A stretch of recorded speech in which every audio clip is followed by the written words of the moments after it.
Merci de faire confiance au journal de la ville, mesdames et messieurs. Voici le sommaire. Exeta 2021. Le ministre Tony Mwaba a remis officiellement aux opérateurs des téléphones cellulaires les CD contenant les résultats de l'examen d'État pour la province du Haut-Katanga. Un choix qui se justifie par rapport au travail abattu par le Centre national de correction.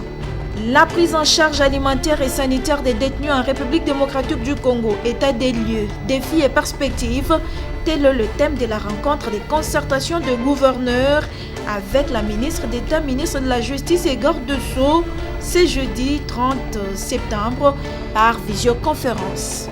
Coopération et jumelage Kinshasa-Brazzaville, le ministre provincial du Tourisme, Décentralisation et Affaires coutumières, Marcel Mokilinga-Sono, a lancé ce jeudi 30 septembre 2021 à Africana Palace les travaux de réflexion sur une stratégie pouvant améliorer la coopération décentralisée entre Brazzaville et Kinshasa, les deux capitales les plus rapprochées du monde. C'est tout pour les sommaires, mesdames et messieurs. Encore une fois, bienvenue dans ce journal.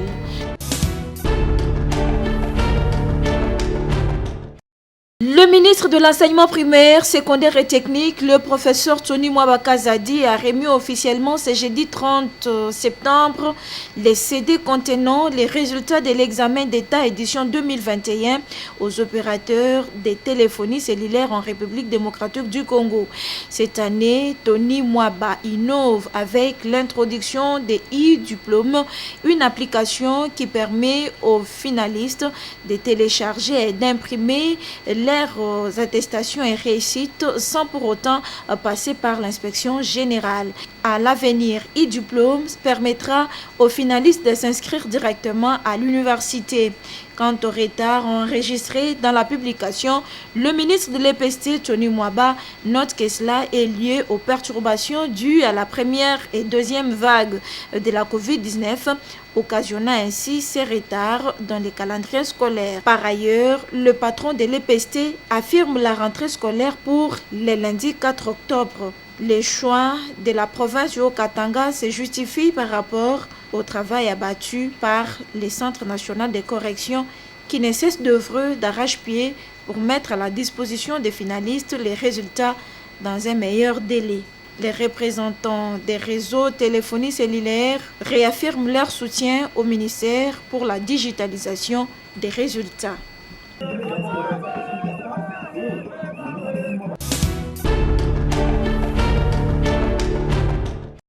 La prise en charge alimentaire et sanitaire des détenus en République démocratique du Congo, état des lieux, défis et perspectives, tel est le thème de la rencontre des concertations de gouverneurs avec la ministre d'État, ministre de la Justice et garde de Sceaux, ce jeudi 30 septembre. Les objectifs visés sont entre autres de clarifier les responsabilités des gouverneurs des provinces dans l'administration de prison conformément à l'article 203 5 de la Constitution. Je voudrais par cette occasion féliciter ces experts pour le travail abattu et surtout pour les recommandations formulées en vue de l'amélioration des conditions sanitaires dans nos milieux de détention. Aussi, voudrais-je les rassurer que mon ministère ne ménagera aucun effort pour faire aboutir ces recommandations afin d'humaniser davantage nos prisons. Le représentant adjoint du secrétaire général des Nations Unies en charge de protection et des opérations a déclaré que cette dynamique sanitaire de recherche de solutions au problème de l'alimentation des détenus en RDC ne sera efficace que si les plus hautes autorités centrales et provinciales se l'approprient. Kassim Diagné a salué l'initiative d'organiser les cadres de concertation. L'organisation de cet atelier sur la problématique de l'alimentation des détenus est la bienvenue car si la situation reste telle, les problèmes sanitaires, voire humanitaires, dus à la malnutrition des détenus peuvent engendrer des problèmes sécuritaires et compromettre les gros efforts déjà consentis par le gouvernement en termes de consolidation d'un état de droit en RDC, comme d'ailleurs l'a recommandé la résolution 2556 du Conseil de sécurité du mois de décembre 2020.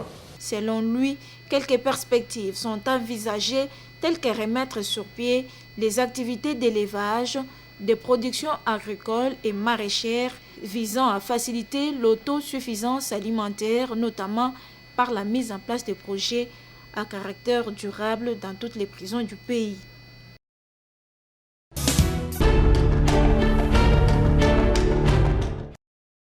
Chose promise, chose faite.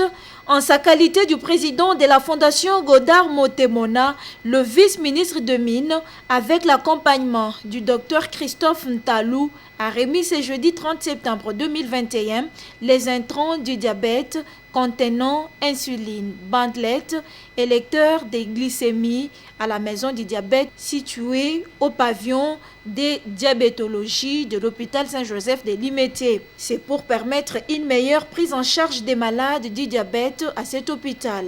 Ces gestes de cœur est la concrétisation d'une promesse faite l'année passée lors de la remise des services et de la réhabilitation de ces pavillons de la maison du diabète par la même fondation, toujours avec l'accompagnement du docteur Christophe Ntalou.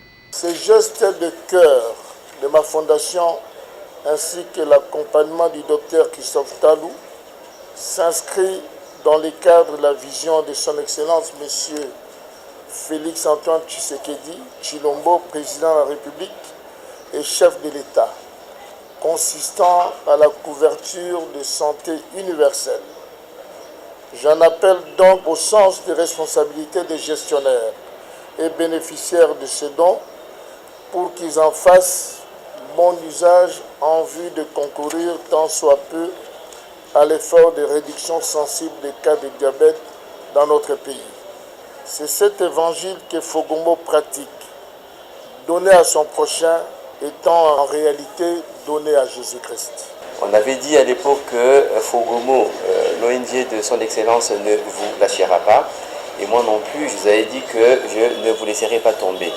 Et donc nous sommes revenus cette année pour un don. Et nous reviendrons encore l'année prochaine et les autres années si Dieu nous prête vie. Le représentant du médecin directeur de l'hôpital Saint-Joseph, Dr Lubanda, et les malades du diabète ont salué cette action. Le diabète coûte cher. S'il n'y a pas d'aide, beaucoup sont en train de mourir ou arriver au stade de complications parce qu'il n'y a pas l'aide. Béni soit Dieu. Le ministre a un œil regardant pour notre hôpital. Diabète est une maladie chronique. En plus, c'est une maladie qui coûte cher. Cher. Papa ministre, tu sais, merci. Nandenya kanisi biso. Geste wana esuka pona lelote. Le président de la Fogomo, Godard Motemona, rassure que celle-ci ne s'arrêtera pas là. Il promet que sa fondation va continuer à poser des gestes à impact positif pour le bien-être de tous.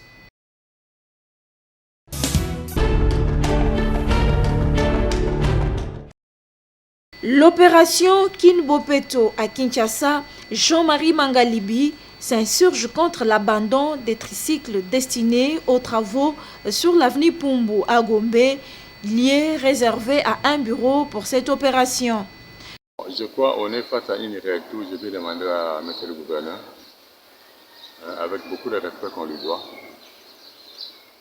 de faire enlever son garage qui vient de mettre là. C'est parmi des installations de bureau de Kinbopeto. Ailleurs, il est en train de faire enlever les mamans qui sont en train de vendre le long des avenues. Ce sont des décisions qui sont salutaires.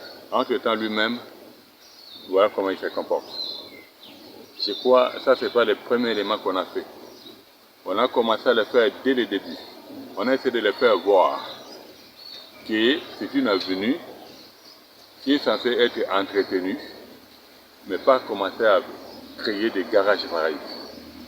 Moi, je crois, on l'a toujours dit, Kinbopeto, ça doit être dans le cœur. Ce n'est pas, c'est dans le droit du pays. C'est une opération qu'on est tous censés soutenir, mais ça doit se faire dans les normes. Et vous allez vous-même constater, d'un côté, on met les fusils du gouverneur avec Kinbopeto, De l'autre côté, c'est la saleté. C'est ça réellement, le fameux Kinbopeto. Pour cet activiste en matière de l'environnement, tout doit se faire dans les normes. Il affirme également que Kinbopeto avait suscité un grand espoir, mais en réalité, les choses ne sont pas faites avec le cœur.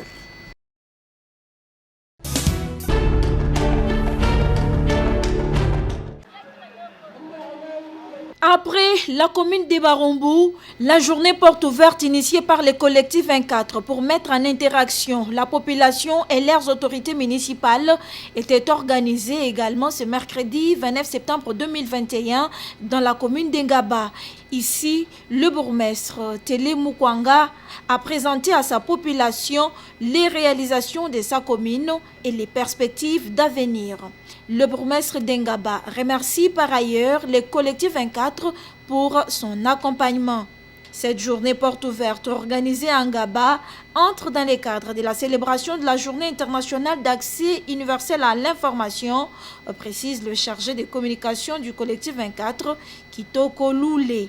La journée porte ouverte, c'était pour nous aussi une occasion de faire comprendre à la population comment fonctionne la commune. Certaines personnes n'ont pas la culture de venir ici. Ils ont palpé des doigts les différents services, comment ça fonctionne. Et nous avions aussi procédé à une séance d'information et de redevabilité au cours duquel l'autorité communale lui-même a présenté les réalisations de la commune, les perspectives d'avenir pour la vie de la commune. On a voulu que la célébration de cette journée soit un peu plus pratique. Tout comme à Barumbu, le collectif 24 a doté également la commune d'Engaba un espace citoyen en vue de permettre à la population de poser leurs préoccupations et aussi réactiver les sites web de cette commune. Nous avions procédé à l'installation de l'espace citoyen qui est un cadre de dialogue permanent entre la population et la commune. C'est à travers cet espace citoyen où la population viendra déposer leurs plaintes, leurs suggestions, tous leurs problèmes et l'autorité va les réservoir des réponses appropriées à tous leurs problèmes. Peut-être certaines personnes n'ont pas le temps de voir les bourgmestres. L'espace citoyen, c'est le cadre qui leur est dédié d'entrer en contact avec l'autorité communale. Nous avions réactivé l'hébergement et renforcé les onglets dans les sites. Il tient de noter que ces journées portes ouvertes organisées dans les communes d'Engaba par le collectif 24 sont appuyées par NED.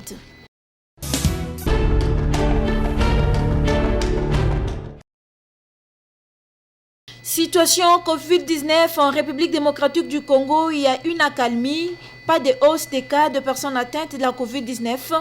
Les indicateurs sont au beau fixe, excepté quelques provinces qui nécessitent encore une surveillance, a tenu à préciser le professeur Jean-Jacques Mouyembe, coordonnateur du secrétariat technique de la riposte contre la Covid-19, au cours de son point de presse de ce mercredi 29 septembre dans l'amphithéâtre de l'INRB.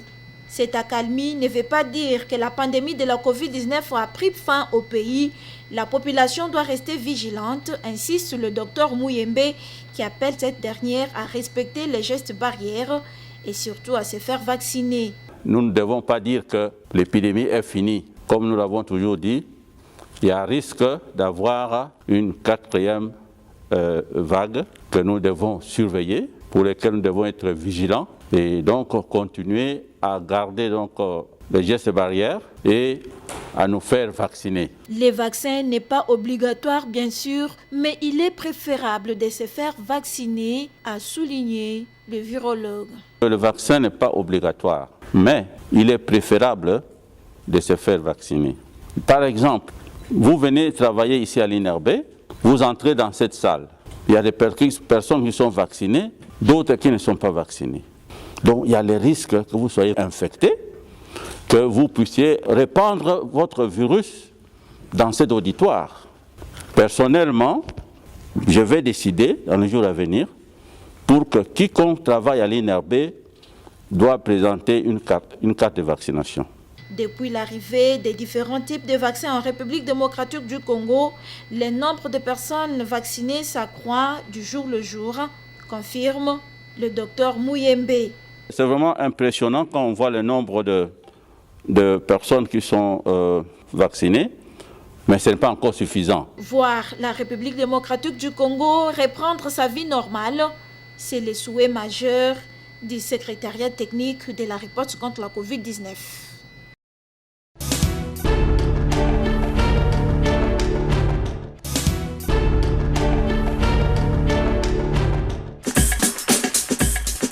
Nous sommes arrivés à la fin de ce journal de la ville, mesdames et messieurs. Merci de l'avoir suivi. Le prochain rendez-vous est fixé pour ce vendredi et d'ici là, portez-vous bien.